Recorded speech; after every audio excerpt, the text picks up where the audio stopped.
L'anniversaire de l'auteur du dimanche. C'était une nuit paisible, ou presque. Lundi 16 décembre marquait une date spéciale. L'anniversaire de l'auteur du dimanche. Une soirée ordinaire, passée à écrire comme d'habitude.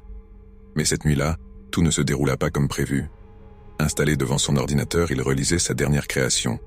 Une histoire sur un Dorlis, cette entité terrifiante des légendes antillaises qui semblait presque trop réaliste à mesure qu'il tapait. Une brise froide passa dans la pièce et les rideaux frémirent. Pourtant, aucune fenêtre n'était ouverte. Un bruit retentit derrière lui. Le cliquetis d'une chaise qu'on déplace doucement.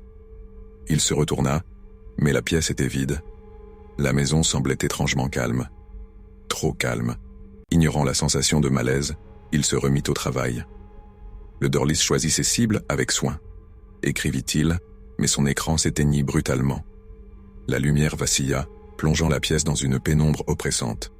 Lorsqu'il ralluma son ordinateur, le texte avait changé. Chaque histoire a un auteur, mais certaines sont écrites à deux. Une goutte de sueur froide glissa sur son front.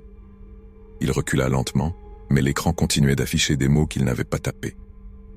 Une dernière phrase apparut. « Tu l'as invité. » Depuis cette nuit, l'auteur ne s'exprima jamais sur ce qu'il avait vécu.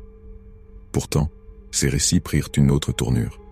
Une noirceur qu'il ne contrôlait plus semblait s'en dégager, comme si chaque mot portait une empreinte invisible. Et chaque nouvelle histoire qu'il écrivit commença par cette phrase. « Tout a commencé un 16 décembre. »